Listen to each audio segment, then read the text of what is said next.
Welcome to चर्चा with Rajiv, यानी बड़ी बड़ी बातों के बीच में छोटी बात पर चर्चा। ऐसी बात है जो एक मजबूत राष्ट्र बनाने के लिए बहुत जरूरी है।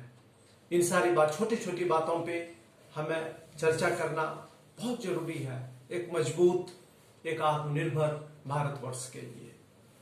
आज आप सोच रहे होंगे कि इस चर्चा का टॉपिक क्या है। बिल्कुल आपने सही सोचा, छोटी बात है जिसके बारे में आपने कभी नहीं सोचा होगा, लेकिन इसके बाद, इस चर्चा सुनने के बाद आप इस पर जरूर सोचेंगे। वह है तेल का उपयोग, यानी consumption of fuel in our country. यानी कि विश्व में तेल का कंजम्पशन होता है, क्योंकि यह जरूरी है। इससे हम अपनी गाड़ियां चलाते हैं, ढेर सारी उपकरण इससे, मशीनें इससे चलती हैं, और ट्रांसपोर्टेशन का ऑलमोस्ट पूरा काम इसी पे निर्भर है, तेल के यूज पे। यानी कि तेल जो है, जो फ्यूल जो है, वो एनर्जी का एक बहुत बड़ा सोर्स ही नहीं है, बल्कि इस तेल को हम यूज करके हमारे जो एनर्जी की ढेर सारे रिक्वायरमेंट्स है उसको हम पूरा करते हैं। तो इसका कंजम्पशन पूरे विश्व में लगातार बढ़ता जा रहा है। आप देख रहे होंगे कि जैसे जैसे किसी भी मुल्क में गाड़ियों की संख्या बढ़ती है, मशीन्स का ज्यादा यूज होता है, तो बिजली का खपत बढ़ जाती है, और उसी प्रकार तेल की खपत में भी बढ़ोतरी होती है। मैं आपसे कुछ डेटा शेयर करूंगा इस चर्चा में। डेटा जो है वह है BP statistical review of world energy 2020 का डेटा है। आप याद रखेंगे ताकि इसको कंटेक्स्ट में समझने में आपको सहूलियत होगी। इस डेटा का जो सोर्स है वह है BP statistical review of world energy 2020 का डेटा है। क्वांटिटी का जो मेजरमेंट है यह भी आप याद रखेंगे तो कंफ्यूजन नहीं होगा, क्योंकि क्वांटिटी बहुत ही ह्यूज मात्रा में है। तो उसके लिए जो हम एक यूनिट, जिस यूनिट को हम यूज करेंगे वह होगा 1000 बैरल प्रतिदिन। यानी कि अगर हम 1000 बैरल प्रतिदिन बोलेंगे तो इसको आप समझेंगे 1000 बैरल प्रतिदिन। तो आप कंफ्यूज ना होंगे, चूंकि आंकड़ा बहुत ही, फिगर बहुत बड़ा है, तो उसको सहूलियत की तरीके से हम पेश करने के लिए इसका हम सहारा लेंगे। चलिए आते हैं, अब चर्चा की शुरुआत करते हैं। विश्व में 2 देश ऐसे हैं जहां की तेल का उपभोक्ता सबसे ज्यादा है, जिसको हम कह सकते हैं कि there are 2 countries who are the largest consumers for fuel in the world. यानी कि इस 2 देश में फ्यूल का जो कंजम्पशन है मैक्सिमम है, और वो देश कौन तो हो सकता है? आपने बिल्कुल सही गेस किया। उसमें से एक है यूनाइटेड स्टेट्स, और दूसरा कौन हो सकता है? जिससे आजकल हमारी, जिसके साथ आजकल हमारी अनबन चल रही है, यानी हमारा पड़ोसी मुल्क पाकिस्तान नहीं, चाइना। बिल्कुल सही समझा आपने, चाइना। यानी कि विश्व के ये जो 2 कंट्रीज हैं, United states and China, these 2 countries consume maximum amount of fuel in the world. आप समझ सकते हैं कि ये देश के, विश्व के 2 सबसे बड़ी इकोनॉमीज हैं। तो स्वाभाविक है, बड़ी इकोनॉमी होने की वजह से लोगों के पास पैसे हैं, और लोगों के पास जब पैसे हैं तो वो उसको उपयोग करते हैं, उनकी बाइंग कैपेसिटी बढ़ती है। उनकी बाइंग कैपेसिटी जब बढ़ती है तो उनके उन चीजों को पूर्ति करने के लिए आपको ढेर सारे चीज मैन्युफैक्चर करने होते हैं, फिर वहां ऑयल का कंजम्पशन होता है। फ्यूल का कंजम्पशन सिर्फ गाड़ियों में ही नहीं होती है। हम ऐसा ना समझें कि लोग सिर्फ कार ही चलाने और बस, ट्रक, कार, ट्रैक्टर चलाने के लिए ही कंज्यूम होता है। ढेर सारे फैक्ट्रीज में ऑयल का कंजम्पशन होता है, ढेर सारे छोटे छोटे यूनिट्स में ऑयल का यूज किया जाता है, छोटी छोटी मशीनों को चलाने के लिए यूज किया जाता है, ताकि वहां चीजें जो मैन्युफैक्चर होती है, वो जो डिमांड है उसको मीट करने के लिए वहां वो मैन्युफैक्चर होता है। और इस प्रकार consumption of fuel is also a reflection on the kind of economy you have. हालांकि पुअर कंट्रीज पे ये उस प्रकार से लागू नहीं होता है। माफ कीजिएगा, मैं डिफर करूंगा आपसे। जब आप गरीब कंट्री की बात करते हैं, डेवलपिंग कंट्री की बात करते हैं, जो स्पीड से डेवलपिंग कंट्री की भी हम बात करते हैं, जैसे India for example is one of the fastest growing economies in the world.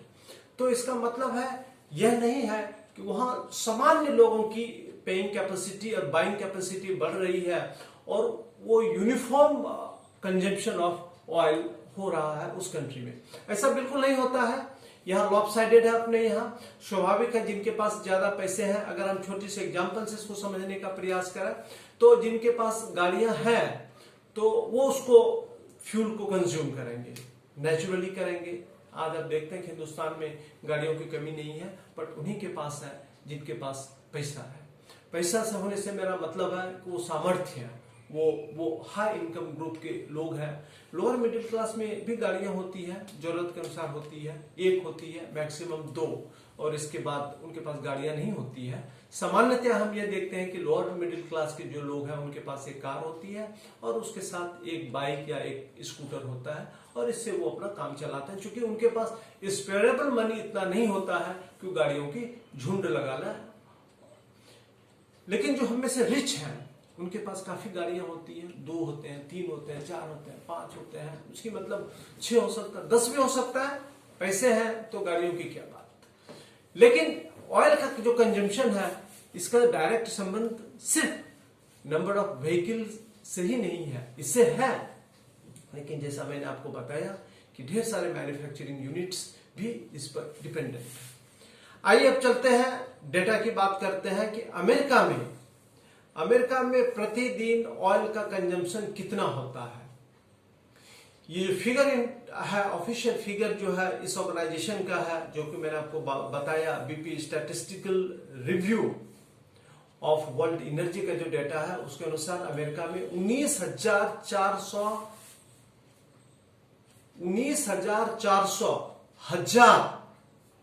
Barrel प्रतिदिन ऑयल का कंजम्पशन होता है। ये कि 19,400 बैरल नहीं, 19,400 इंटू 1000 जब करेंगे जो फिगर आएगा तो उतना बैरल ऑयल प्रतिदिन अमेरिका में कंज्यूम होता है। चाइना में भी बड़ी मात्रा में यूज होता है, वह 14,056 बैरल एवरीडे, यानी 14,056 इंटू 1000 करना पड़ेगा आपको, तब ये फिगर आएगा। मैं बार बार रिपीट कर रहा हूं ताकि कंफ्यूज ना कराए। अब हम आते हैं और जो विश्व के बड़े कंज्यूमर्स ऑफ फ्यूल है देखते हैं, उनमें भारत कहां है।